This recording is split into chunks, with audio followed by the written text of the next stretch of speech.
Good evening. My name is Abhishek. Thank you for joining us today for a special conversation with some special guests. The program we are calling We Are Concerned About the Violence comes about as a result of conversations between the participants of this program, whom I will shortly introduce, and the team of The Groundwaters Are Connected, a long-term residency program generously supported by Martin Roth Initiative. This program has been made possible with the kind support of Boiling Head Media. For those who have come to Savvy Contemporary's page for time, we welcome you. Savvy Contemporary, simply put, is an art and project space founded by Dr. Bonaventure So Bijing Nidikung 10 years back in Neukölln district of Berlin. Through various projects over these years, Savvy Contemporary has grown, but not how traditional art spaces go, I guess. It has grown by consistently engaging with the pressing concerns of its time, by investigating critically into the roots of those concerns that lie in our histories, and by using art and community building as a tool to that effect. Savvy has done this not by claiming to know all, but by collaborating and through conversations with peers and friends across the world. To projects that has been done through projects of different scope and scale. So as we face this existential moment for humanity and for independent art spaces, certainly, the team of the project is connected. Savvy Contemporary's long-term residency project put this program together to unpack the cause and effect of this pandemic, COVID-19. For the past 6 to 8 weeks, we have watched as the world has come to a standstill like never before. A truly pandemic, this one, has brought to us a stillness that has followed a crescendo of war cries between US and Iran, man-made disasters like bushfires in Australia and burning of the Amazons, oppressive governments locking down populations by twisting institutions with democratic apparatuses, and global wave of protests. And now suddenly silence, a global stillness. But the stillness that we are experiencing, however eerie it is still a privilege when one is experiencing it at home.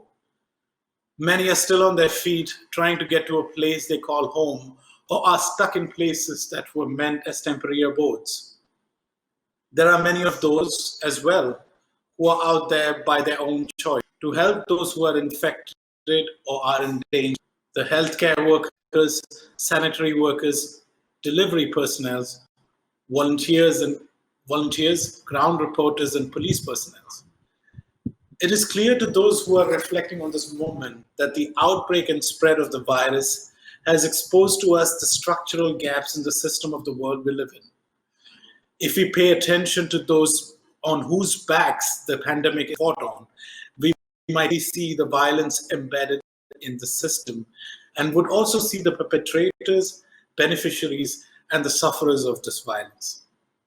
For today's conversation at We Are Concerned About Violence, we have with us 5 musicians, cultural workers from different parts of the world and different contexts who have come together to collectively reflect on this global pandemic and the pathological spiritual violence that it has brought with it. Why 5 cultures? Why not 5 health workers? Why not scientists or economists? Well, we believe that there are enough of those debates on TV, and honestly, now it's getting quite saturated with expert opinions about everything. We want to look at the situation slightly differently. We want to collectively unpack our respective stories, which stem from our individual contexts, and hopefully find connections and communities that not only extend solidarity to each other, but also think about ways to collectively form a resistance to this violence. All of this, of course, interwoven with music from each of the participants. So without further ado, it is our pleasure to introduce to our guests tonight. Our first guest is Gabi Motuba. Gabi is an award-winning jazz vocalist. Her latest album, Tefiti, Goddess of Creation, has won Sounds Jazz Award for Best Contemporary Jazz Album of 2019. Welcome, Gabi. Our second guest is Mogorosi, one of the finest jazz drummers I know. But not just that, he's a music theoretician as well. And we've shared so many conversations about, not just about this pandemic, but the general violence that has been going on in the world, that it is a pleasure to have him with us right now. Welcome to me. Thank you, man. And there are six musicians. Oh, we are one. We are not one. Yeah. Our third guest is Andrei Van Wyk, aka Healer, also known as Healer Orang. He's an experimental musician and sound artist with focus in sound collage, music and noise. Welcome, Andrei. Together, Gabi, Tumi, and Andrei conceptual jazz band, The Wretched. Our fourth guest is Frempong, also known as Nour, originally from Ghana. She's a musician and PhD student based in Providence, Rhode Island. A singer for over 10 years. Her musical styles include soul, R&B, and contemporary high life music. Her research focuses on colonial Christianity and the formation of womanhood in Ghana. Welcome, Debbie. Our fifth guest is Nour Sokhon. She is a Lebanese artist, sound designer, and filmmaker based in Beirut, Lebanon.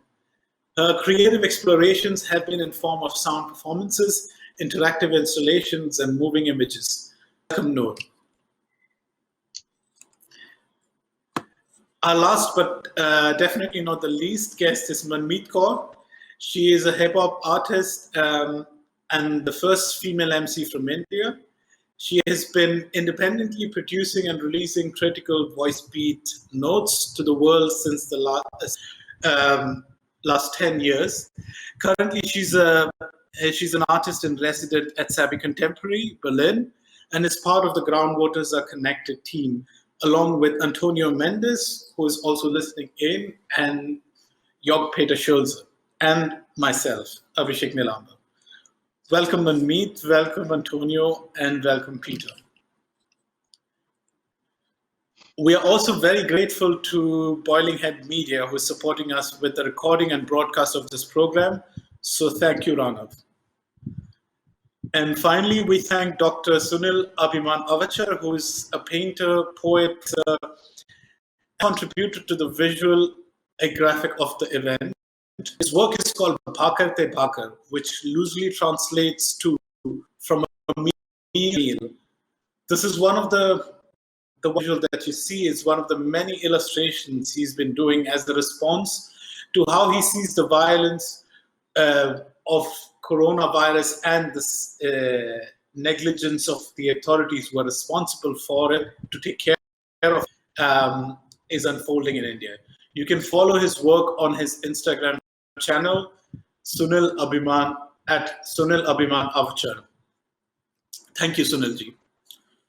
Also, I would like to mention that Savvy Contemporary is going to release the brand new record of The Wretched on vinyls next month.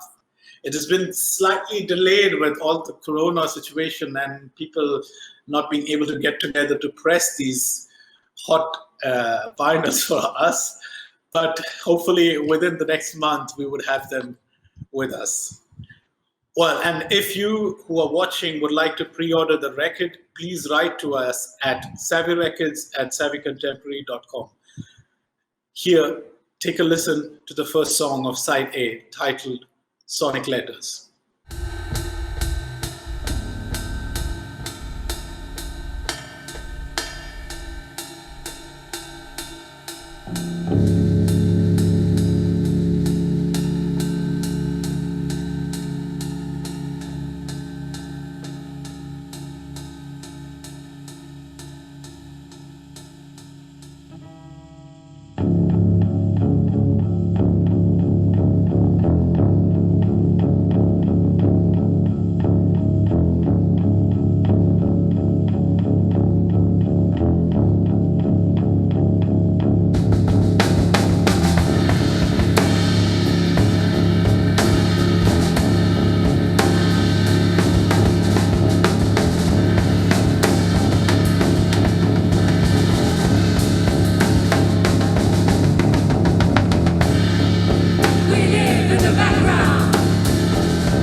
Woo!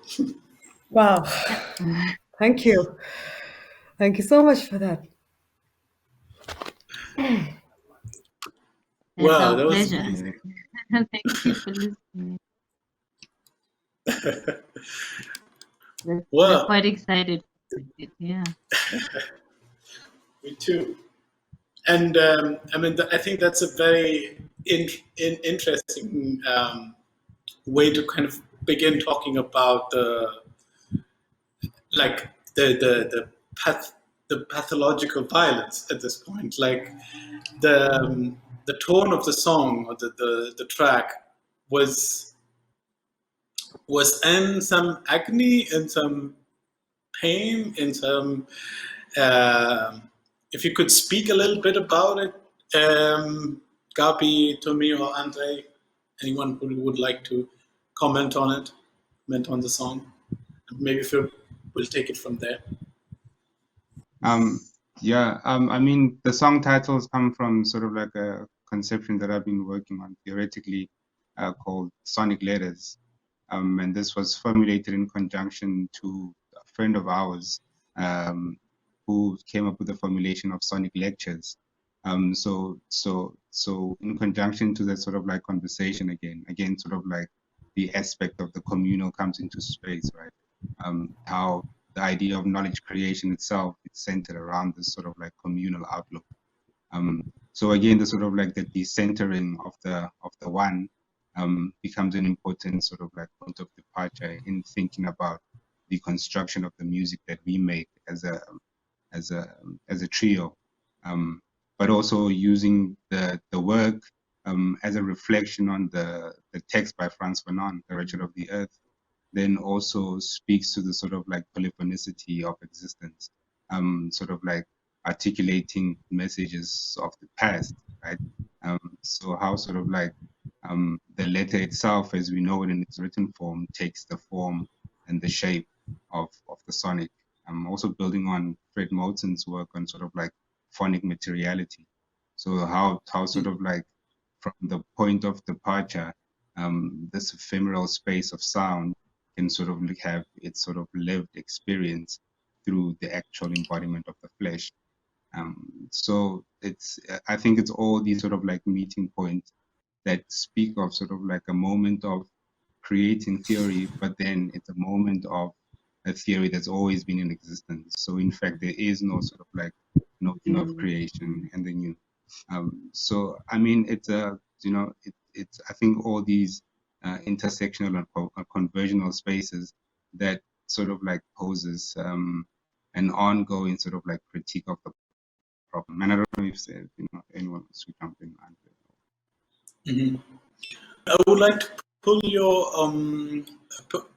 actually kind of bring a conversation to, like, how did you actually get to hear about the spread of the pandemic, or when did you first start hearing about coronavirus? I mean, considering that South Africa has currently the highest number of corona positive cases on the African continent. So how did it, it would be interesting to know from Andrei, Tumi, and Gabi, how did it, how did you first get it? Andrei, do you want to go? Yeah, I can start. I heard about it around the time it started, like in the beginning of the year, basically, and on the way to when Italy became sort of heavily affected. And I was just wondering, like, that's how I heard about the actual virus and did some research, but didn't really expect it to make it our side. And lo and behold, there was a guy who went on holiday who happened to get it, who happened to be patient zero. And that was sort of how I sort of came across it, did research, never really thought, I didn't know how it could actually get to our side, but lo and behold, we're here now, and we're in lockdown. Yeah. And you guys? I mean, there were also... Please go ahead. I was just saying that I think for Tumi and I, we had a little bit of a different impact in that this impacted our work personally, because we had work scheduled overseas, and when we heard about the virus, it kind of became apparent that our work is over, because Europe was closing down little by little, and even where I mean, first it was Europe, and then so yeah, that's how we heard. It was like around February it became apparent that traveling was out of the question for South Africans traveling overseas. And yeah, then a few weeks later we were also under lockdown. So it was a shock to, I think, a lot of traveling artists and those who rely on this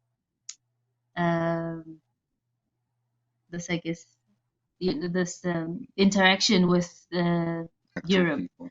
Yeah. What is it? Active people. Yeah, but I guess this interaction with with Europe for their livelihoods. This was this was a bit of a shock. I'll come back to that point later, because that's also a structural situation. This dependence on Europe for travel, Yes. like for sustaining yourself as an artist. But we'll come back to that later. But thank you for your inputs. I would actually like to bring in Nour at this point, because if I'm not mistaken, could you? The corona came to Lebanon in a backdrop of something that was already quite heated up, right? I mean, if you could elaborate a little bit about the backdrop of how corona landed in Lebanon. I mean, I still remember the moment I heard that corona landed in Lebanon. I was at rehearsals for a production, a play production that was like a theater exhibition that was going to happen in Switzerland. It's called Nouvelle Nahda. We're going to play an extract of the track today. But the first thought that came to mind, and I still remember, I looked at the director and I told her, "Oh no, like the protests are going to stop in the country because now there's corona." And she looked at me like kind of in disbelief, like, "No, that's not going to happen." Like that's the first thing that came to my mind, because since October 17 here, we've been in a kind of a different kind of lockdown where we're, the idea of pubs and, restaurants and things closing up it's been our normal state for quite a while. So it's like a crisis within a crisis with Corona. But then again, here Corona doesn't seem to be that much of a worry to people because they're hungry, and that's become, of course, that's more important than Corona. So it's like they were calm in the first 2 weeks of the lockdown, and then in the poorer areas, protests started happening, and yeah, everything is basically erupting. And I think it's going to be, personally, I feel like it's going to be quite impossible to contain people when the second wave is about to start, which is quite soon, because they're dying from something much worse than Corona. So it's not, it's a different kind of worry. I mean, yeah, there's too many layers. I have too much to share. I don't know where to start. We'll unpack those layers through the day. Through the conversation, but it's just touching base. I would like to bring Debbie into this conversation now. And Debbie, you're a Ghanaian studying in US. How did you start hearing about the virus? Well, I'm asking you this because the president of the country you're currently living in was in denial about the severity of the virus for the longest time. In fact, he was chilling out with the prime minister of the country that I'm in right now, with like 1 million people in a huge stadium. And so I'm just trying to gather some info. How did you hear about it, this virus? Yeah, so I mostly heard about it, I want to say, in January on Twitter. So Twitter is kind of like, that's how I get a lot of kind of my information from different parts of the world. Because you don't just get like official sort of like news reports, but just like a lot of people talking about what's actually going on wherever they are. So I think around January, it was very clear to me that it was pretty intense in China. But when people were beginning to ask about like how it was traveling to other places, I think the US really wasn't as concerned about it. And so I think I remember maybe around beginning of February being a little bit confused because it seemed really intense in China and then also coming into Europe, but in the US, it was just a general kind of like, it's not going to happen here. So I think for me, I was definitely like confused for about 3 weeks because I couldn't really tell how severe it was, because people were saying it was severe, but people were also saying that it wasn't that severe.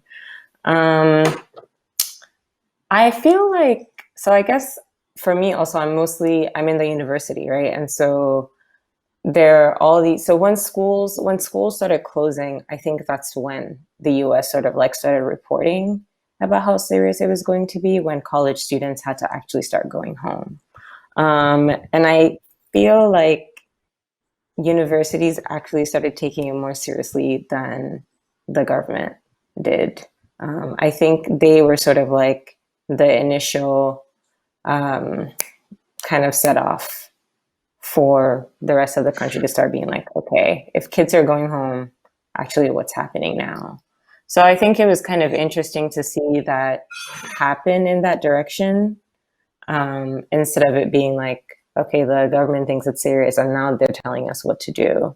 It was more sort of, and I think academic institutions in particular also prone to that because a lot of scholars were travel and come back in and out into the country.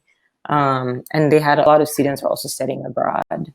And so it was from that kind of direction for me, but it definitely kind of felt delayed because there was no way to really tell how serious it was or how serious it was going to be. Yeah. Thank you. Well, Manmeet, you had only been in Europe for when this Corona started. Like, how did you hear about it? How did you kind of deal with it? Because you were also not at home and you were just about feeling home somewhere. Also, you kind of left from India as an artist who was in risk, and that's why you're in Germany right now. So if you could shine some light on that. Yeah, I basically shifted to Berlin in December. I reached here in first week of December, and 1 month later is when I started to really hear colleagues and artists who I was trying to socialize with, people who I already knew, and and noticing through online discussions that there is this virus, and it's yet to reach Berlin, and there are already opinions that I heard, but it was again in the air, something I was yet to experience even a proper discussion about, leave alone researching, because I was myself consumed by introducing myself to what could be home within Berlin, shifting to a new place. It's going to be for a year, and I was thinking about connecting with artists on the streets, and trying to understand how it's possible for me to also perform on the streets as my personal interest. And that was what I was thinking and discussing in January with my friends and strangers. And then suddenly, like I I remember talking at Savi with one of the colleagues, and they wished me well for the trip, and it just felt like a wish which is vague, which is like coming like you with a common understanding that we don't know, because all we can discuss right now, it would be another conspiracy, because we are not aware of the detailed information from governments, from institutions sharing it officially on or not. So I kept kind of mum. But during my trip back to Berlin from this 1 month visit to France, on my way back in the bus, basically, that's when I first felt that, okay, there's a social situation. I have to readapt to newer etiquettes of what even is being sanitized,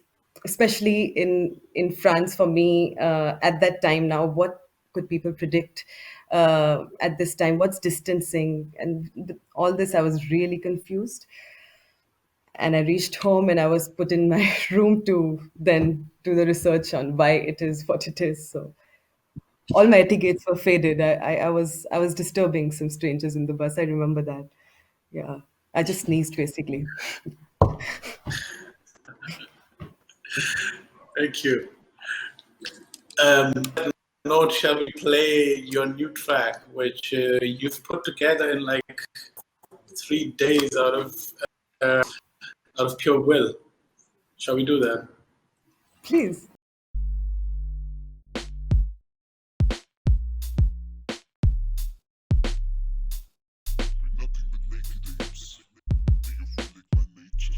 Hidden explosive fixed in the retinal chip.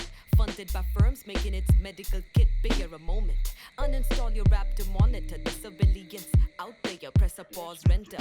Calm before we need it. Storm with a siren on streets.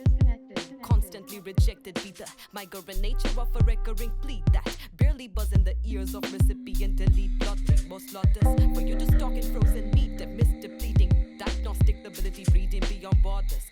Militants fed up on theft of public health care, droning civilians left.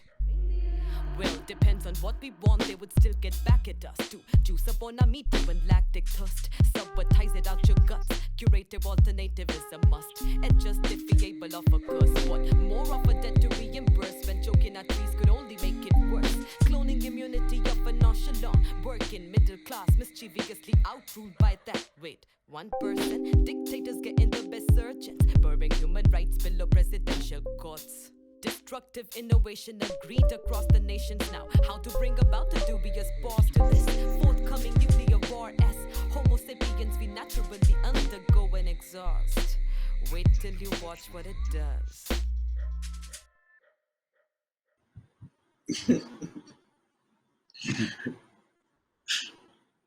What would it do, Manmeet? Nice. We'll Yet see. to see. We'll see together. So that kind of, I think it's a very good moment to speak about the structural violence that has been also unleashed because of this virus. I mean, the virus is not even alive. This thing, it's not. It doesn't have feelings. It doesn't have intentions, or it doesn't have ambitions, or all of this. But it has kind of caused such a big havoc because there has been structures that were not prepared for it and were asympathetic towards its own population, or the people in general, or humanity and sentient beings in general. And one of the things was what that shocked me personally was the how flammable all the responsible bodies were, other than probably WHO. Like every other organization that we voted into power and to keep us safe or provide us with necessary support or in times of crisis, they just had put their hands up. And something like this happened, and I heard in South Africa actually, that the culture, like many freelancers and musicians and artists, were writing to cultural minister, writing to him, to urging him to support the artists and freelancers in this moment. If you could share some light about how has that interaction been, and how has it been for artists and freelancers there? So, I mean, I think just going back to what you said in the beginning, Abby, with the silence, like, I mean, the streets are empty, the venues are empty, people are not playing, people are not getting together, people are dying, I mean, there's a sort of like, I think, a whole range of moments of silence that also speak, I think, to a broader problem of the structure, like you were saying, just in the sense that there's a failure for all these bodies to protect the people. So, I mean, even at this level of failure, I think it's a pedagogical moment to really think about what sort of like the quote unquote future might look like, outside of sort of like thinking again from a structural position of sort of like the redistribution of wealth, and all these sort of like moves that then speak to some kind of an empirical notion of the violence itself that is experienced. So I think these sort of like moments people can't get, people can't make money, sort of like speaks, people's houses are getting sold, people are moving back to sort of like home, and people are dying, people are on this. So I mean, all these moments that sort of like speak to sort of like a redress, or sort of like thinking in something that sort of like reconstitutes some kind of a state mentality that then is sort of like able to sort of like protect its quote unquote citizens, right? And then also thinking about these sort of like really broad strokes of citizenship outside, or rather inside the notion of what Fanon calls the zone of non-being, and just sort of like really questioning the idea of citizenship when, I mean, we've always been in a crisis, but this event of the corona sort of like presents itself as a new way to sort of like put in an analysis to the sort of like structural failures that we're witnessing and have always been witnessing. But I mean, now the idea of sort of like global capital, when it plays its part, speaks then to these ideas, then sort of like creates a moral panic, and a crisis, So I mean, then speaking about sort of like all these sort of like structural moments that create narrative that is sort of like geared for a specific sort of or a particular outcome, is the problematic that we are always finding ourselves in being co-opted in this moment, right? So I mean, then I think it's a fundamental sort of like moment in this time period, you know, to sort of like really think uh,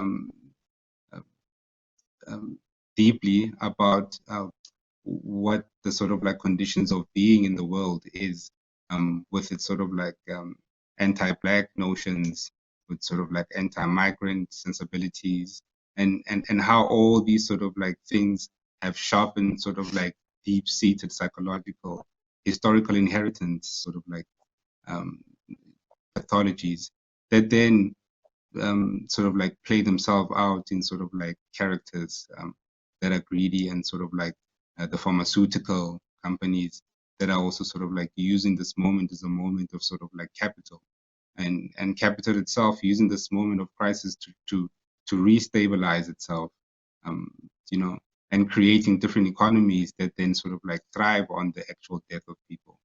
So I mean, there's all these these really things that have been made, that have been pronounced by the moment, but that have been always ongoing. But just the event sort of like gives us a moment to really think how history sort of like is in play. It's not the past, so it's something like, you know, that is with us still. And how then do we sort of like, as artists and activists, say something about the failure, even the failure of the art itself to do something, you know. But yeah, I think that's another conversation. I just wanted to add something that Tumi touched on, the idea of the structural failure. And just my first encounter of that on television was actually someone analyzing just the politics in America, and this is the way I actually first heard this phrase, you know, structural failure, and that they were really trying to see just the vast differences in how this coronavirus was really affecting,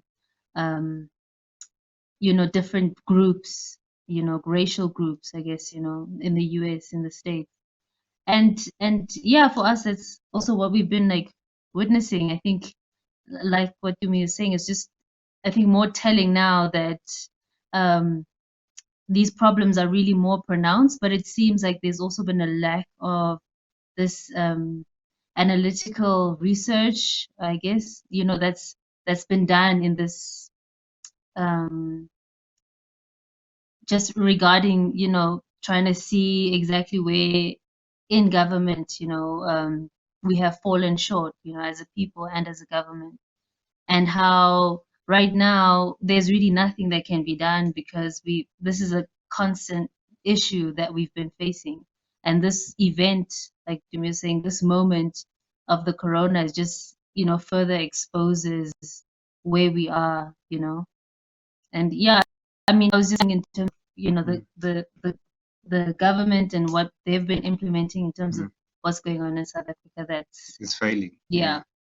That's where we are. You know, there's nothing that can be done, and you know, the letters really are a little bit in vain because I mean, if you just listen to just our daily news reports, you can see that people are just really asking for the bare minimum. You know, there's been this 350 Rand relief, COVID relief for the poor, which does not really amount to much, you know. And it's just, yeah, you know, these conversations of, you know, how did we get to this point? And yeah, that's. No, I was just saying that that it's also maybe a question of access to who is able to, you know, kind of access the healthcare, the livelihood, the shelter, the personal protective equipment, and so on and so forth. So the state, which is supposed to kind of ensure this support to its quote unquote citizens, has kind of like claimed from its responsibilities somehow, I feel. If like, and this is clear in the case of like in in many countries, at least I know in my country of origin, India, there was this huge towards digital. And I also saw when I was in South Africa, there was this whole thing about digital South Africa, or like that we're moving towards digital South Africa. And there were young people who were freelance artists and who are creating things, yes, from home, but through social interactions with needing an audience or having to go and meet someone, like to jam with someone, etc., etc. So when this is not possible, they're supposed to, in a way, come forth and provide the support to the young, digital generation that that they promise to work for. I mean, Andrei, if you would have any comments about this, I would like to hear that from you. Comments on the structural violence in many senses on our side. Yes. In general, I generally am on board the same on pretty much on the same side as Gabi, and to me, the like they said, the event, the introduction of Corona does. There's been a weird thing with news and discussion where they start talking about Corona, and then the word structural failures and failures start coming in, and we act like it's new when these struggles that people have always been there, and we have to just act like it's a new thing that's coming up. These inequalities and these sentiments are like these oppressive sentiments that we just act like, and structures we just act like they just appeared out of nowhere, but it's always been there, and it's just exacerbating it in greater ways. When it comes, there are divisions when it comes to access, even within the arts community on the side and within music. Certain people come from areas of being able to operate in certain ways. Some people aren't. So, and there are worries of those divisions if we don't get the support, if there's no support in order for artists to create, or people to like that division, and those divisions in labor will grow basically, and people will suffer more if we don't sort of.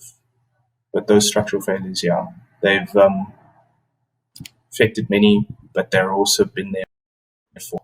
And people who act surprised, a lot of people who act surprised that they happen to be there frustrate me, because I just think it's stuff that we've been trying to talk about for a long time. And yes, it's conversations that Tumi, Gabi, and I have had. Well, how long have Wretched been? How long have we been a trio? For maybe 3 years now. And we've been having those discussions. And it didn't take a virus for us to sort of realize those structural failures. It took a small band maybe, but it took 3 people to collaborate. But they are. But the thing is, it will exacerbate it in a big way. The rich and upper class it might create, the scary things about it might create another, like a small sort of, because it seems that capital at risk at the moment. We have about structural failures.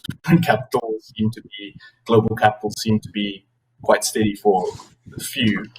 All of a sudden we have structural failures, which frustrates me as well. So we might see something where there might be greater divisions created within this moment, which I'm worried about. right. I don't know Thank if that you. answers the question.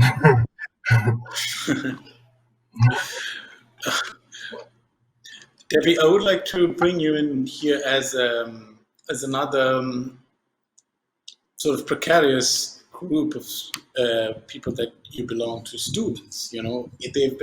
Students have been, and especially as a student, you who is not based in your home country. How has it been for you to? Have you experienced any kind of sorry? as a student, lack of access to the rights that you have, or if you could share some insights as a student. Right. So I think it's been a mixed bag. The relationship, I think, also of graduate students in particular to the universities is like often tenuous because we're graduate workers, because we teach and we grade. But I also think that professors and the universities don't want to relate to us as workers, but rather as students. And so that kind of like blurs the lines between like what we are, it blurs the lines between what our rights are and what our privileges are. And so if we do have the right sort of to have continued healthcare throughout the summer, that's a different conversation when it's like we're being given the privilege to have continued healthcare throughout the summer. So I think that has been kind of like it's been a point of tension, not just for graduate students in my school, but in other institutions, because currently I think a lot of graduate students are also trying to unionize, and a lot of administration is using Corona and COVID as a way to sort of like put a pause on like graduate activist efforts.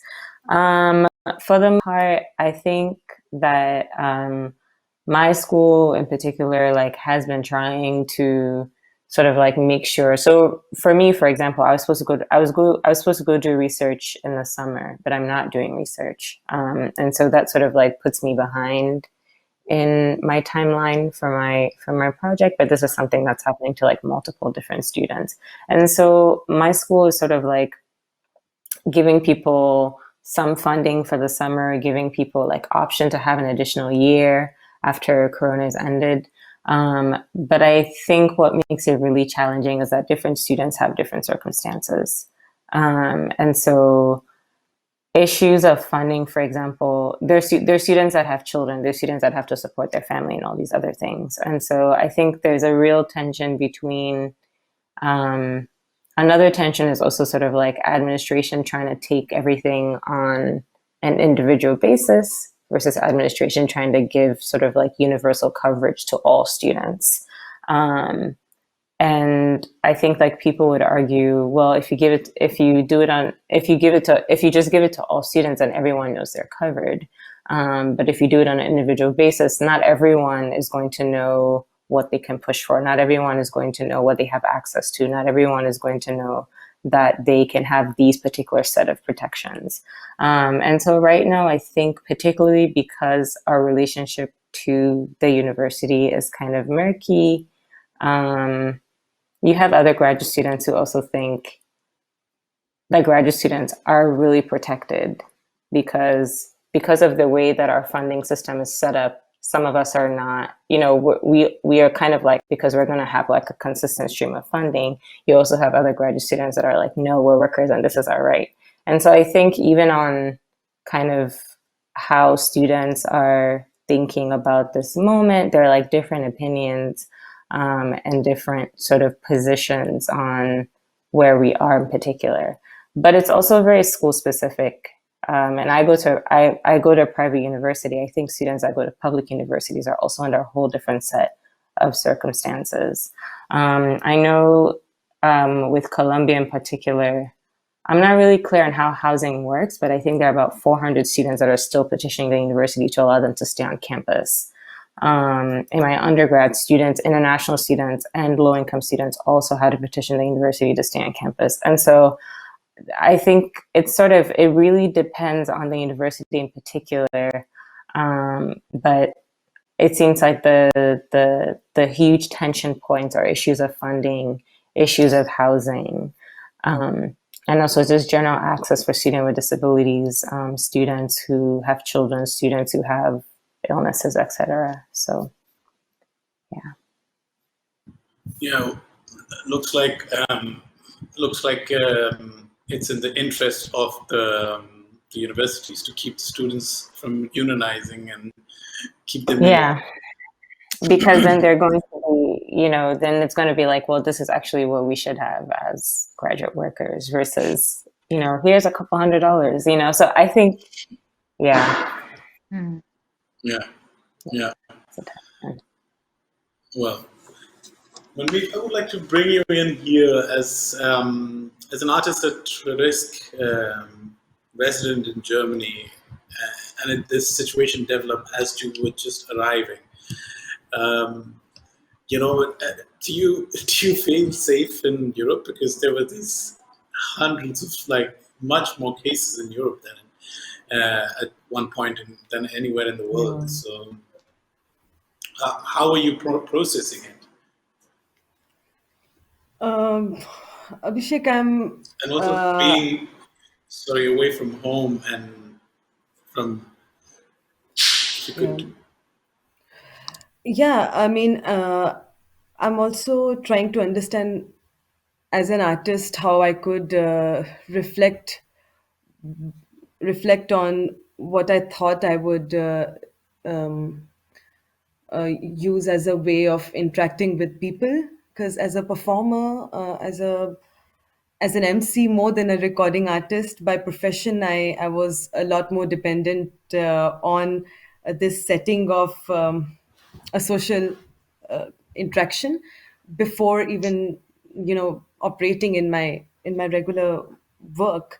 Um, and so I did feel there was a lack of opportunity for me to interact with strangers on the streets. That was the direct effect in my life, which I felt a brunt of, just because of the language barrier. I had just like started my German classes. It was I'm by nature I became more hesitant, trying to be careful in absence of some friends, in absence of, in your absence, you're in India, and it's just like this interesting dynamic I was placed in the time of Feb, especially actually after I was back from France, and this whole realization about what's home, and um, how should I now step out and feel the freedom of interacting with people on the street. That was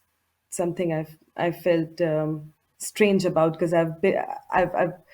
I love people watching, and in India it was my hobby to spend time. So due to which I felt restricted in terms of imagining ways of speech to even address the issue at this time and here. And I was in touch with my family. They did give me support and assurance that they are taking care of themselves, and that's mainly what a son or a daughter would want to know from relatives. And a brother is in New York, so I was trying to at the same time understand how we are conditioned as members of my family, my brother, myself, and my parents, and dealing with the same situation separately with different social degrees of extremity.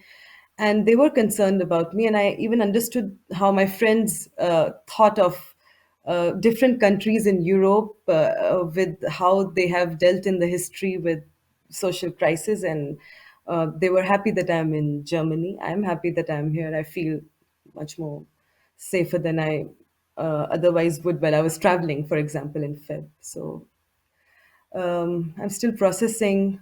Uh, Now things are getting better, and yeah, I'll Thank you. I'll find a way to perform and maybe interact with people as I learn more German. Yeah,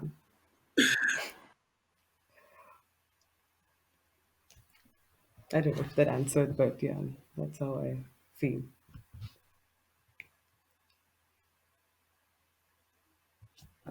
Um, no, picking on our previous conversation, uh, what we what made those people to not fear the dreaded coronavirus and congregate on the street, and how would how would you, as an observer, as an artist, process that psyche of people who were not scared of corona, who were not scared of getting infected by this thing that they're not seeing, but are affected by the thing that they're feeling, hunger, as you said.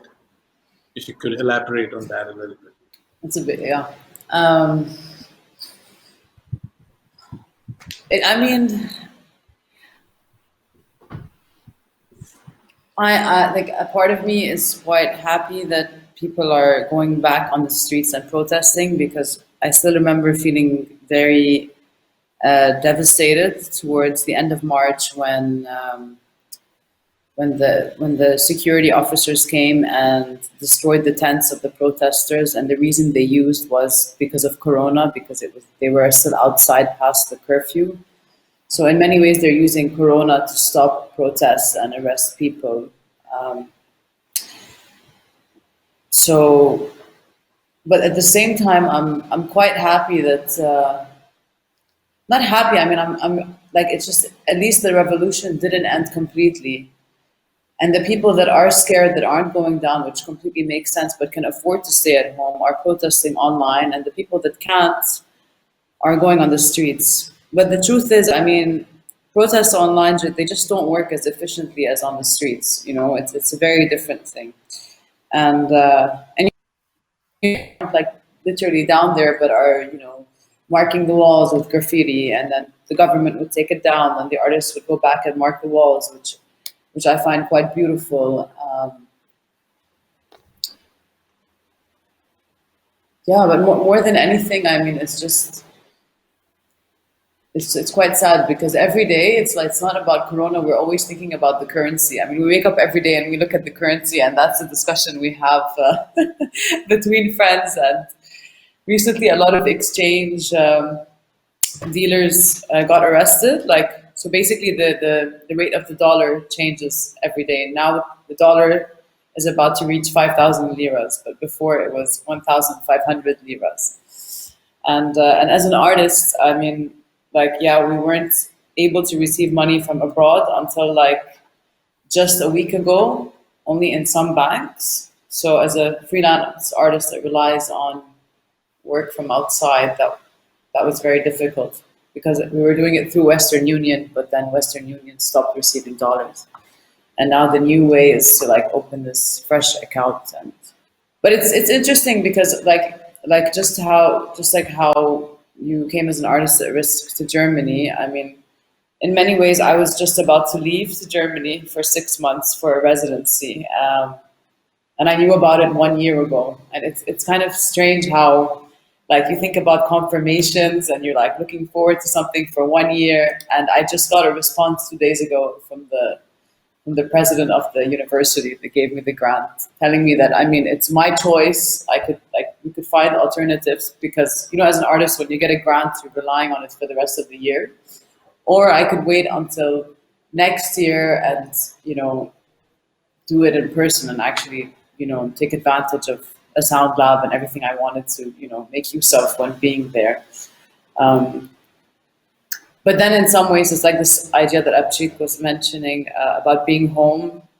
In some ways, as much as it's devastating, I'm a bit glad that, that I can be here and find ways to contribute to the revolution. Personally, since Corona has started, I haven't gone down to the streets. I've been very confused about what to do. And I'm thinking of alternative ways. I'm talking to a lot of artists that I usually work with, and I've been explaining that, because I have this thing where I'm always producing, and that's not usually the best thing. But when I stop producing for a while, I feel like something's wrong, So now, since Corona, I've just been reflecting and thinking, and because the truth is we don't really know anything, and it's just it's interesting to try and find ways how we could all work together. And as musicians, I'm sure you can all relate to this feeling of performing in front of a computer. I mean, it's just really strange. I did a jam 2 days ago with artists I collaborate with, and it's just, it's really not the same. Yeah. Hope I answered something. I hope the situation, somehow gets better for artists in general, but also for that you, finally go to Germany for your residency and have access to the sound lab that you have been thinking of. I forgot to mention. Sorry.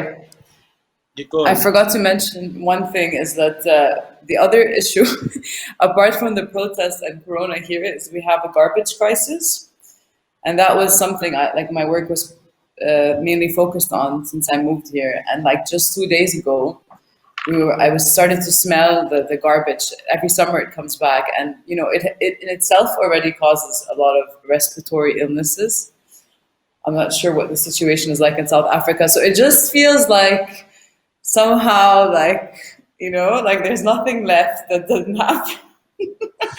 So we're just kind of ready to improvise. And personally, I've thought about maybe there's other things I can do, like not related to what I do, to help give to the community in some way. Yeah, that's it. Well, you have already, I think, by this project that that we're going to play shortly, resisting turbulence. If you could say a few words, after which we would play the clip. The work is a collaboration between me and the photographer, and it's part of a theater exhibition performance called Nour al-Nahda, and basically it was about what if a renaissance happened in Lebanon, and then in the early stages of production a revolution happened, and this is just a fragment of the work. This is just like 2 minutes, but the whole piece is around 11 minutes, and it's meant to be like an audiovisual multi-channel action. That didn't get to happen in person, but will happen next year maybe. But we did an online show.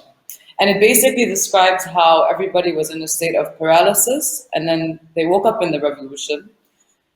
And now we're in a different state of paralysis that I don't really have words for. Yeah. Yeah. These photographs are taken by the artist Miriam Boulos. Right? Yeah. Yes. كنت انزل انا بالبيجامه وانام على السلم، شخص لوحدي بكل البنايه فزعوا مني، قالوا شو عم بتساوي هون؟ طلع نام بالبيت، ما في اخفى، ما فيك تخفي، ما في سقف فوق، ولو ما عم ننعرض للقصف، عم نحكي استراتيجيا او شو بيقولوا، يعني ما عم تيجي ولا قبله، يعني بس انه ما فيك تنام مجرد ما في بوم بوم بوم، ولو كان القصف بقبص ما فيك تسمع تنام على البوم بوم، كيف اذا كمان اخر طريق ما يخلوني انام على السلم، يعني مش نام، اقعد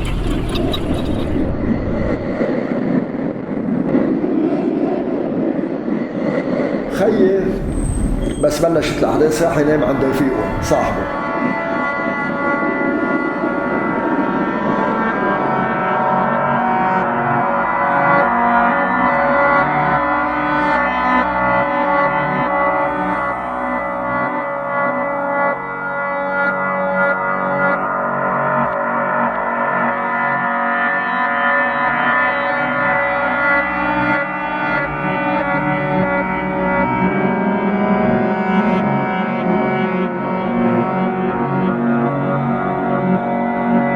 نحن بنعيش مع الذكر.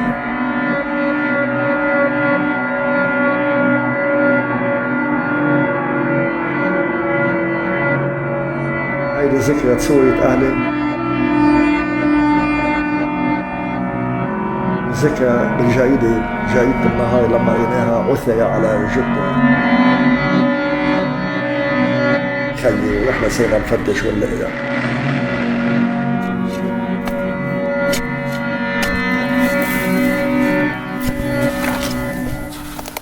But these were images, if I'm not mistaken, from the protests that were happening in Lebanon, right?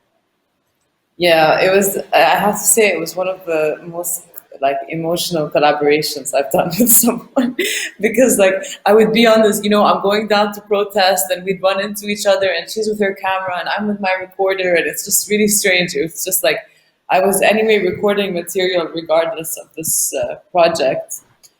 but then like having to produce the project because we're both in the same, bigger, exposition together was really tough considering that we were protesting as well. So it was very difficult to kind of like disconnect and then, come back home and produce an artwork about something that's our life. So yeah, but it's beautiful Nice in one. that sense. Yeah, Sounds sure, good. we can all relate. Yeah. Thank you for showing Looking it. forward to the 11-minute Yes. version. Yeah. Well, that kind of brings us to the session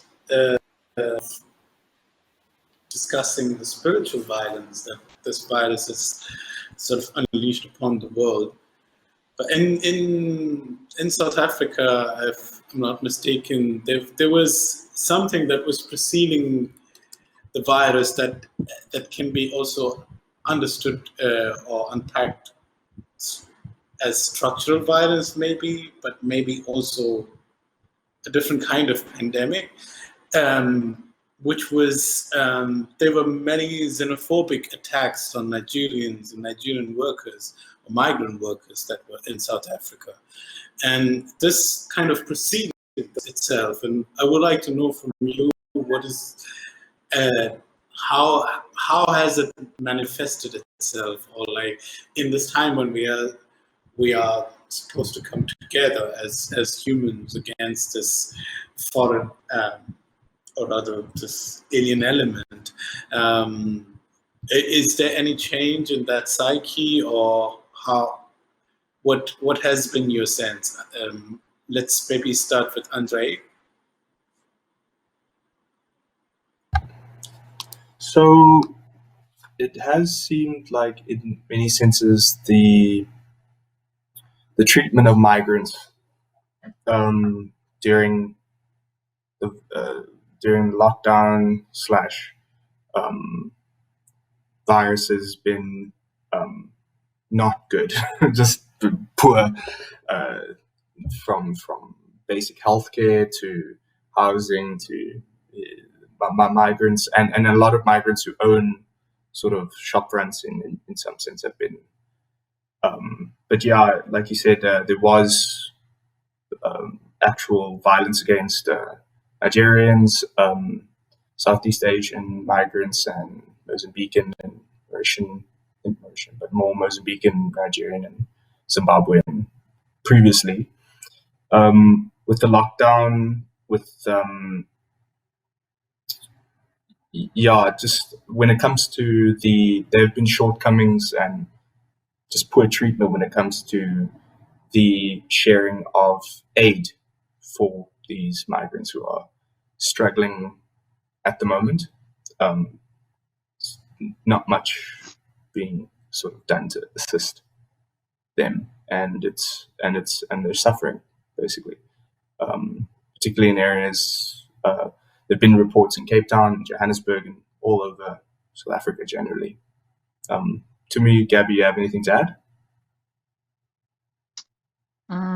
Yeah. Well, yeah, what Andrei's saying, I think, echoes a lot of our sentiments around the subject. A couple of weeks ago, I was on these Facebook lives, Instagram lives, of this author, Nicole Denise Ben, and she's in the States currently, and she's originally from Jamaica. So she was also touching on the subject, and I think what she was saying and what's also happening in South Africa is very similar, in that a lot of the artists, not even artists, but I think there's been a shift in this idea of countries that are seen as countries of greener pastures, to say less of a better word. So like European countries, and obviously in South Africa, we're ideologized around that concept, the country better resources. But I think we are noticing is that there are really inadequate resources in all these countries to kind of cater for everyone equally, you know. And this is now like the conversation that's like that Nour was saying, you know, of this idea of staying home and being able to be based at home and to be able to actually live while at home without this necessity travel to these countries that can provide like a better workspace, better work environments, or better opportunities. So amongst artists, I think there's this shift that's happening, you know, with this idea of staying home versus being this migrant laborer, you know, to be able to kind of live well, you know, or relatively well. So yeah, with that, and obviously, I think what Andrei was saying, with regards to the poor treatment, I think this is that result of the lack of resources in that country to really cater for even the people within the country, you know. So it becomes like, you know, the xenophobia is, you know, it's a structural, I think, understanding of who is more deserving of the resources within that particular country. You know, this, which is what we're seeing now, as a result of, you know, this COVID. So we really, you wanna add? Yeah. Yeah. I mean, and also to add, I think there's also sort of like a particular notion of the foreigner is presenting itself sort of like in Afrophobic sense more than a xenophobic sense. Because I mean, there are sort of other foreign nationals within South Africa that are white that are not sort of like experiencing the levels of violence that sort of like black sort of like migrant laborers do experience here. So again, sort of like thinking through the conception of belonging and who is allowed in space, we sort of again sort of like confronted with this very anti-black sensibility around sharing space. So I mean, so the pathogen in that sense is thought through the idea of the migrant, the one who brings home these sort of. So I mean, the sort of like framework that is then sort of like put that's been mobilized within that sort of like construct, then creates a sort of like violences, even in the conception of who belongs and who doesn't belong. That again sort of like plays itself out structurally within the most vulnerable, and in this case that's sort of like the outsider, and in that case sort of resistance is futile in that sense, because there's a failing sort of like conceptual work in being able to understand why sort of like the empirical nature of things play themselves out as the way they do. Why sort of like two people who can be sort of like termed foreigners have sort of like different experiences according to sort of like the privilege of their race. So I mean, thinking through again the idea of racial capital plays in just in a sense that who's got a voice and who doesn't have a voice, and who is vulnerable to be visited upon by violence, and who can sort of like back with the agency to sort of like have sort of like a structural change. So I mean, I think again these moments speak of these Afrophobic moments that are sort of like then relayed within the coronavirus itself, speak to that sort of like whole history of the vulnerable and those who are sort of like seen as a pathogen of society. So I mean, the virus also sort of like really exacerbates those points of who belongs and who doesn't belong. Yes, and also I guess there's always this need for the other, no, to point the finger at and say this is the one which is. Yeah. Yes.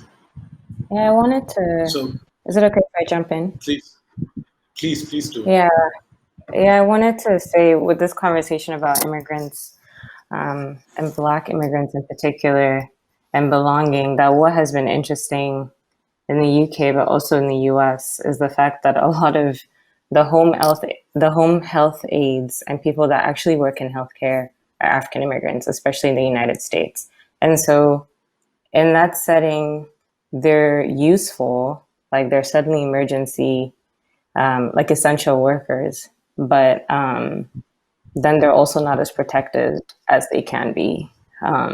So there's this sort of like double frame where in this context that they're suddenly useful or suddenly really important, they're still not getting the PPEs. They're still not getting like full information on, you know, how to make sure that they're protecting themselves well. And then also to just kind of talk to, if we're talking about citizenship, I think also just all kind of like low income workers, Black Americans in particular as well, who are, you know, people that are working a lot of low wage jobs at the grocery store or working as security guards, who are just not being protected, even though the discourse now is that they're essential workers and that they're people that are helping us, that's helping everything, you know, moving. People who deliver groceries, people who deliver a meal. And so I think this thing of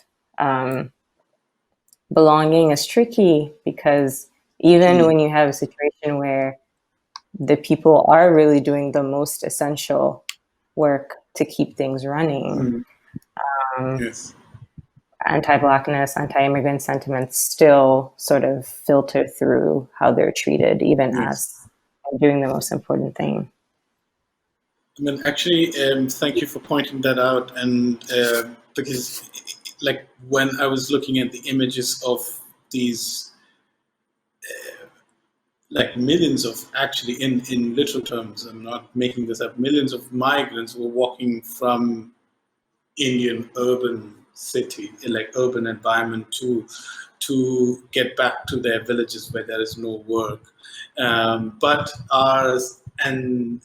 the government somehow, there were also instances where the government stopped them from going back because they are the essential workers. They are somehow in a way essential dispensers, you know, like that they are essential as long as their life and their blood can be used for this cause, but then as soon as they're done, they're out, you know. And so this is also like this kind of a very very, very irresponsible, but also knowingly it's a violence which is also done knowingly, that there are going to be some casualties, and let them be these ones and not these. Yes. Also, just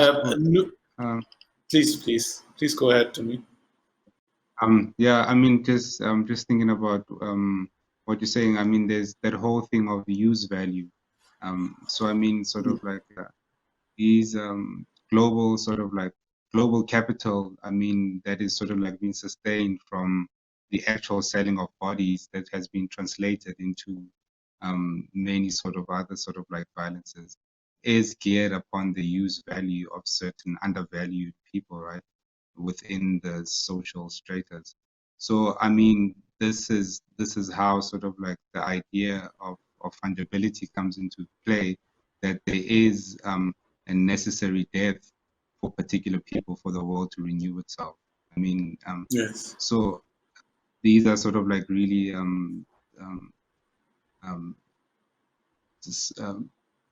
large sort of like ideas to sort of like put through, even when one it's deemed useful, right?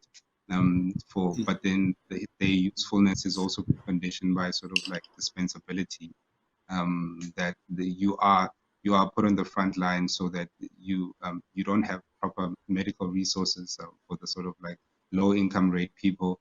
But I mean, you are deemed essential, but you don't have the resources that if you do get infected by the thing, you can get out of it. So I mean, again, sort of like the essential nature is the essential nature of use value, that doesn't sort of like give you the protection that one would think that you would get as an essential sort of citizen. Yes. Could I bring you in, Nour, to just comment on the many household laborers or household workers in Lebanon who happen to come from Southeast Asia, and if you've had any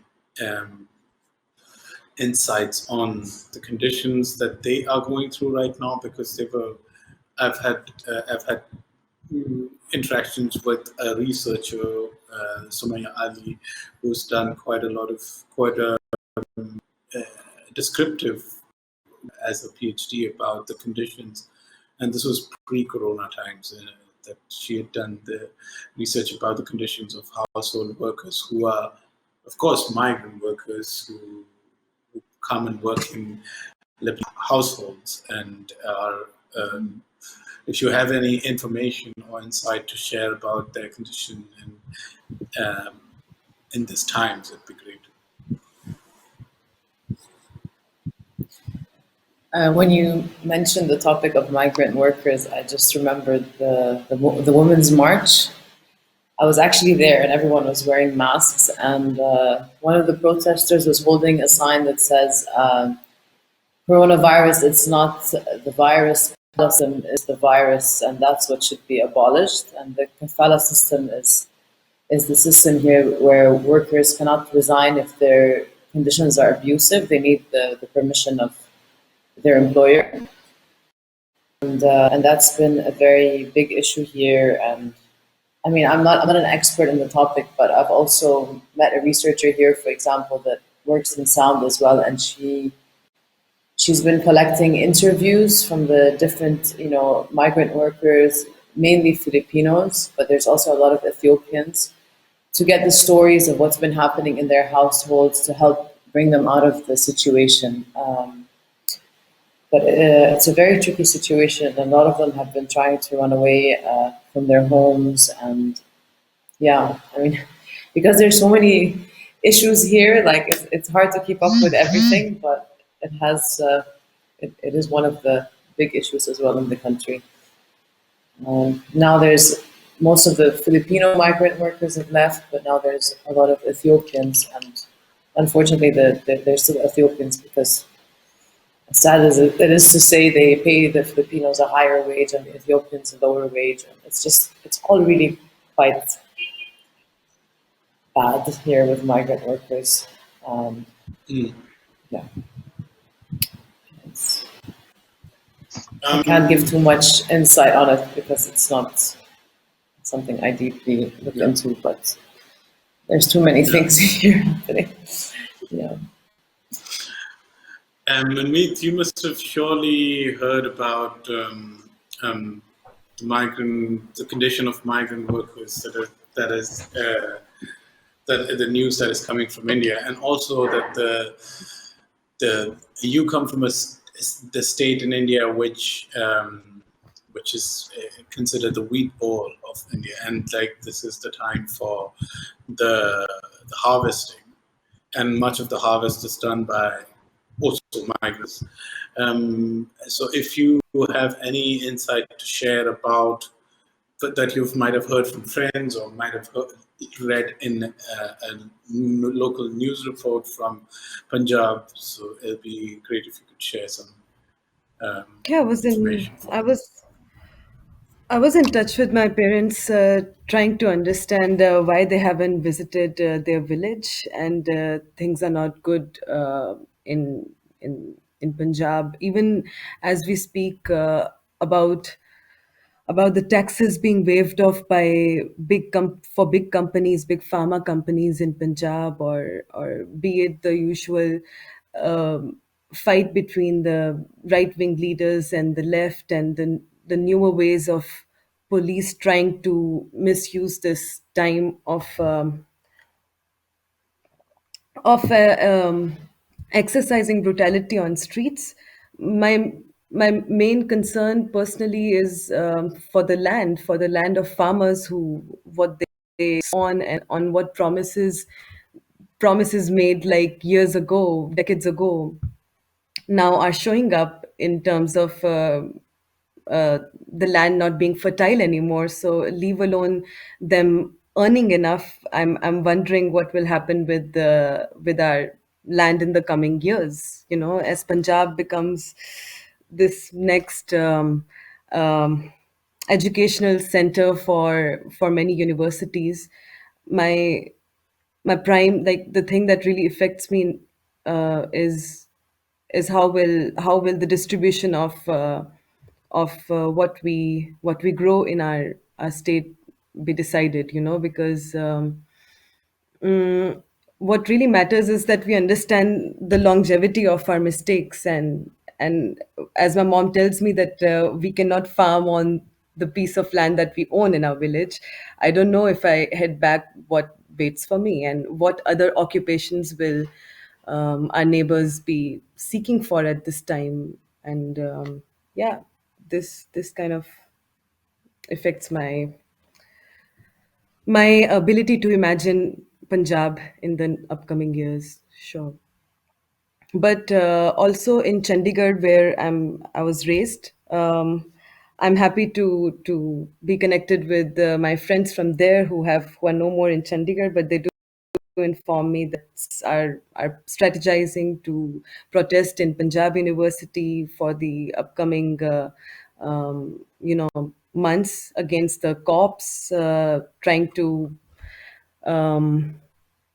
be brutal on students, on anyone who's planning to protest or even be on the road. So I'm because I was so young, but at the time for the time I spent in my own hometown, I'm curious to head back and see how the youth responds to these disparities, and how sensible they want to be for the biggest industry of leave alone country, even of our state, to get to the issues not only surrounded by urban sensibilities, but understand that land is what we have as the most important resource at this time, not the industries they're planning to build there or the newer universities they want to build, and pay the farmers who already await a better time, being paid for what they sow. And I heard from my mother that there are individuals selling vegetables on the road, but the biggest, I in my opinion, the biggest problem is that we will not have this mandi. We wouldn't have the public gatherings of farmers for I don't know how long, and this is the only way they earn their daily wage or weekly wage. So yeah. It's great that you bring up the question of land and farm and farming for yourself, and I think that's probably something that many of us have started kind of engaging in. Maybe right from somehow growing a plant in a pot at home, like first time growing a tomato, for example, or or spending some time in the garden looking at there are these plants which are there, or even taking time to listen to a bird chirping on the window. So this probably also is some good takeaway from this situation, that it has locked us down to do some thinking. And maybe as we move into our next session, we would think about these things. We would think about how it has affected us, probably in a positive way, as individuals, but also as collectives, and what maybe reflections that we have to share with each other, to how to build more bridges and to overcome these violences, and how can we collectively form a resistance. But before that, we would like to play Debbie's musical track, which is called if I'm not mistaken. I like the way you smile, come fall into my arms, princess of the night. Let love be our guide, take more than we can, stay long here my friend, pray for love return. I like the way you smile, fall into my arms. Princess of the night, let love be our guide. Take more than we can, stay long here my friend. Pray for love return.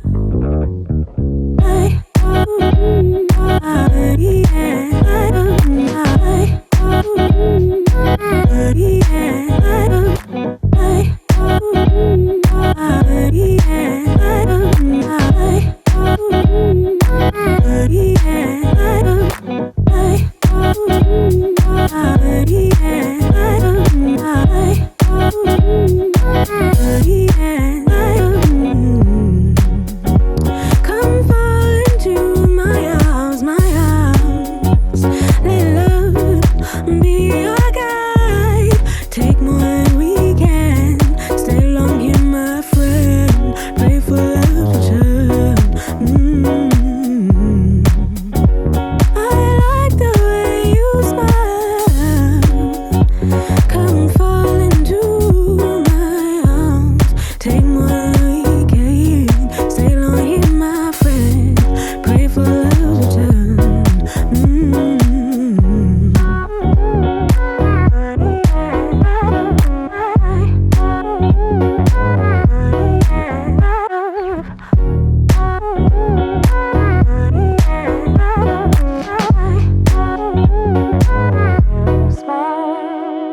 I like the way you smile. Come fall into my arms. Princess of the night, let love be our guide. Take more than we can. Stay long here, my friend. Pray for love return. I like the way you smile. Come fall into my arms. Princess of the night, let love be our guide. Take more than we can.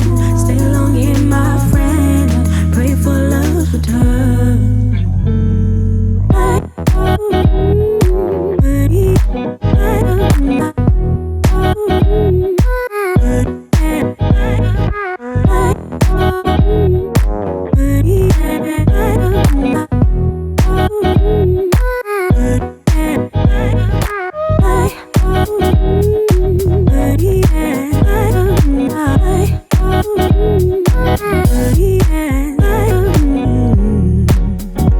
Come fall into my arms, my arms.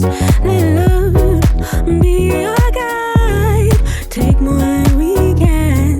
Stay long here, my friend. Pray for love to turn.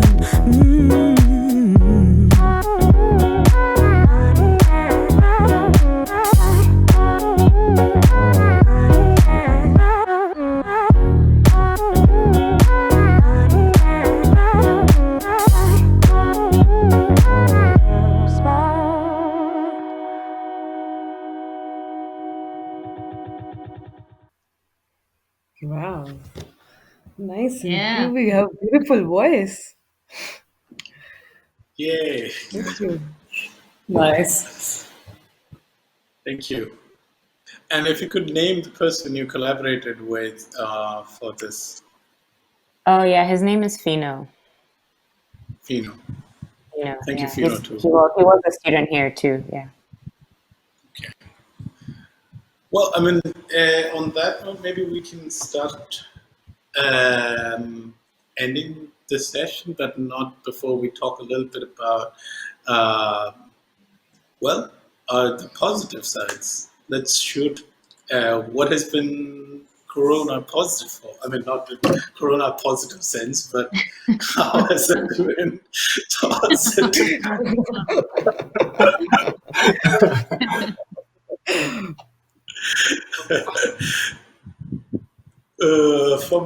I could start with myself.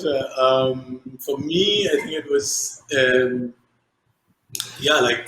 I'm lucky to have um, a house in a village with, actually, it's my parents' house, but it's where there's a small patch of land where they've been farming for a while.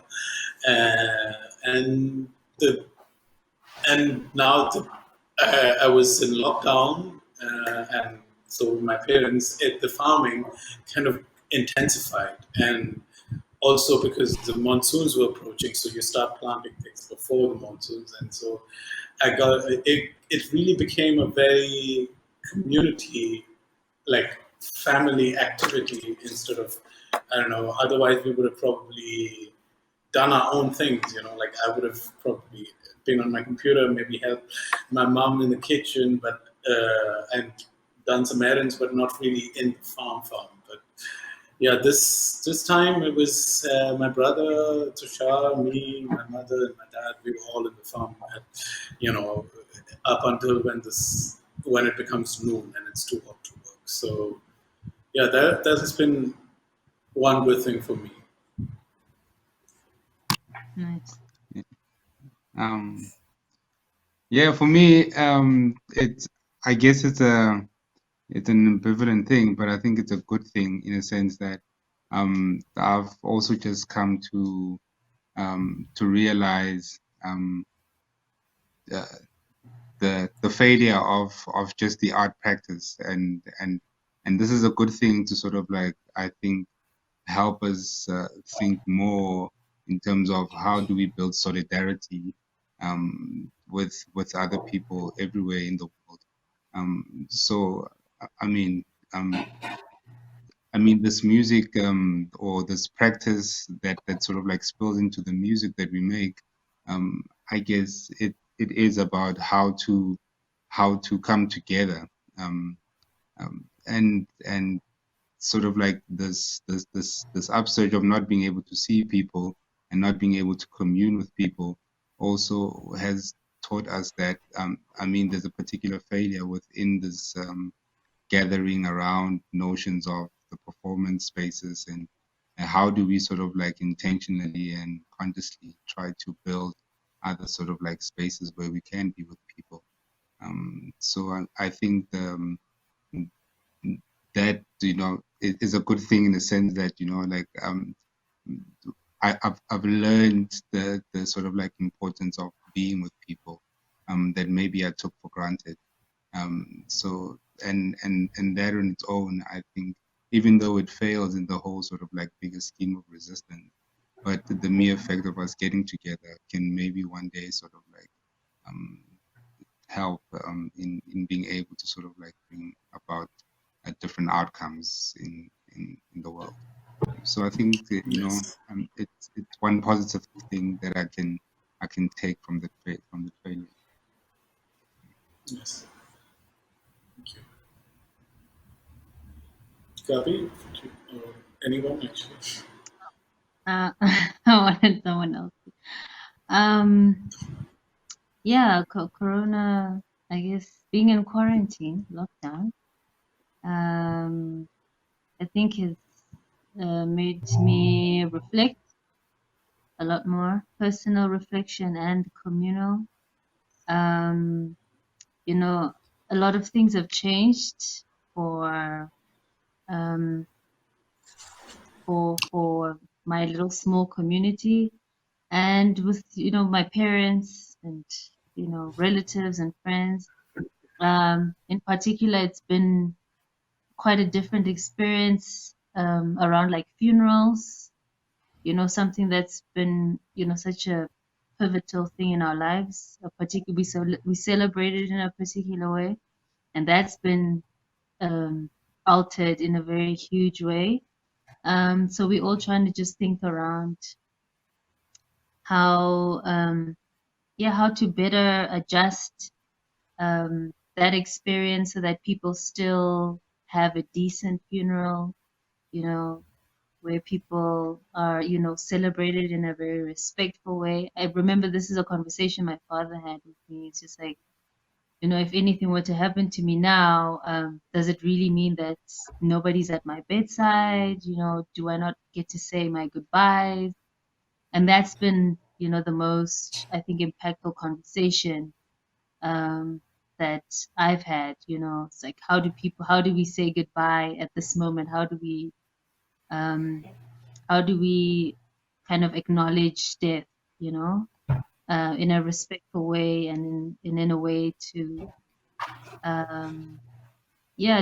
to make it a lot more personal than these regulations are opting us to do, so yeah, that's reflection in that, in death. Yeah. I send you strength. Thank you.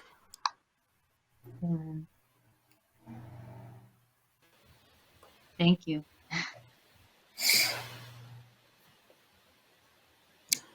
No, I would like to share. I've just started learning Ableton, and it's really fun to make beats. This lockdown, I realized that it's fun to see a loop and happen in front of you, and the fact that just shifting a sound just a little bit could change so much in your known environment every day. And I've been observing a lot of different kinds of plants in Berlin just to hear the birds. In this silence, basically, they are finding their pride on any little branch that they stand on to shout out to the bird, like possibly kilometer away, and tell her that I got you. It's like the conversations I'm imagining between birds, and yeah, that's really fun to enjoy the spring like this, even in this confinement through that window. Yeah. Mm. Well, I guess from my side, a positive is, so since our lockdown includes a ban on tobacco, I've been like making smoking last longer, but which has opened up my lungs quite a bit. So I'm like smelling like South Africa and like how amazing it actually smells. It smells so beautiful. I forgot about that since I was like, I don't know how long I've been smoking. So like cooling down on that, like I'm much healthier, which is great. It was like a tough one, but I'm a much healthier person. The conversations though I can't see them, like the conversations with my family are like quite rich at the moment. And being like a really busy person for the past 2-3 years with everything, and now being in a space where I just have to sit. I've engaged with basically my family is just away, so and they're not around, they're not close by, so I've been chatting to them, and the way I engage with them is much different. Where that always happens. You always grow your relationship with as you reach points where they probably have been before. So it's been pretty interesting deepening those sort of conversations more and more. And also, like, I guess cooking, I guess, is like a common answer whenever I ask someone how's coronavirus thing treated, learning new skills. Like, it's not Ableton. Like, I know Ableton, and Ableton's great, but like cooking is like a good thing to like get into. Like, it's really. If you don't know how to cook, yes, for sure. I do know how to cook, but it's like certain things. Yeah, it's good things to like. I do know how to cook. It's like just improving on those things. Like, and also, like, I have a bad habit in my life of like I don't eat every single meal. So I recently found out how dope breakfast is. Like, breakfast is like really awesome. If you like sit down, like I usually just miss that. No, Andrei, don't eat more. Now's not the time. I just miss breakfast, and maybe I'll miss like that's like my bad habit. So I've found out that like breakfast is like amazing. Yeah. It's absolutely. I recommend it to anyone who watches this. Like, eating breakfast every single day is awesome. Yeah, so that's issued in public interest by Andrei. Eat breakfast every day. Eat breakfast. We should start a breakfast club. I think that would be nice. Yeah. That would be appropriate. Dude, that would be amazing. Having a breakfast. That would be amazing. Even for other people who can't have breakfast, invite them all somehow. Yeah, no, totally. I think that would be the ideal.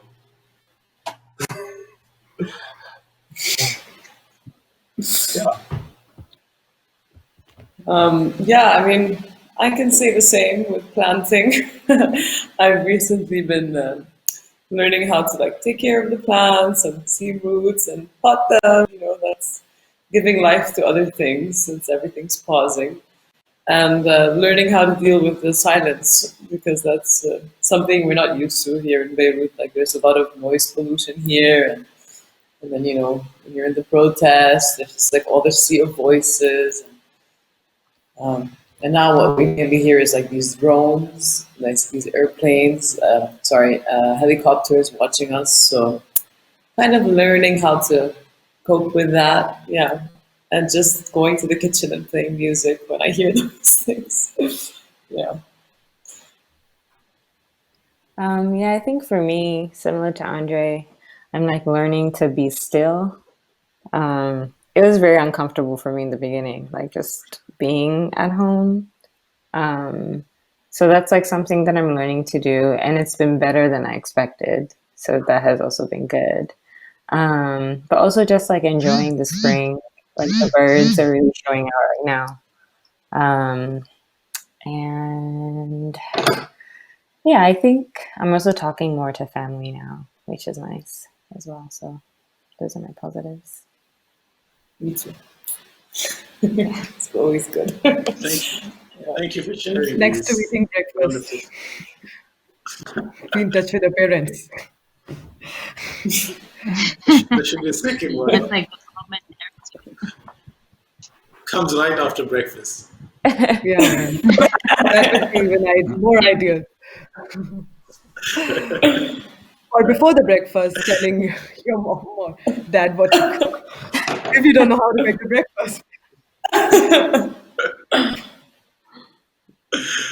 Yeah, but I must agree that this, even though people have been in isolation, I think there has been sort of a deepened reflection of yourself. I think this is my personal collection, like some summary of what we've just discussed. That we've, kind of there's a personal space to introspect, and also through that introspection, connect with other people, and this sort of stillness or pause has, maybe brought us closer to ourselves and to other people.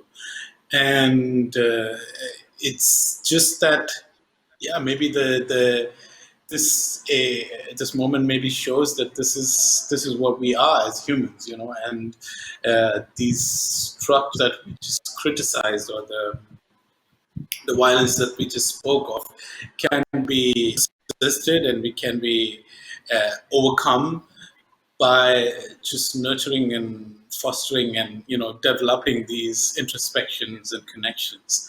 So yeah, this is my two about what we just spoke of. Yeah. Yeah, I mean, definitely. if anyone would like to say something, and if not, then we'll play our last track of the evening. The revolution And continues. the revolution continues. Good luck, guys. The next track, which is coming up, first of all, I would like to thank you all very much for sharing your time and going through all these delays and so on and so forth. And I thank Ranav to have managed this without one glitch. Thank you so much, Ranav.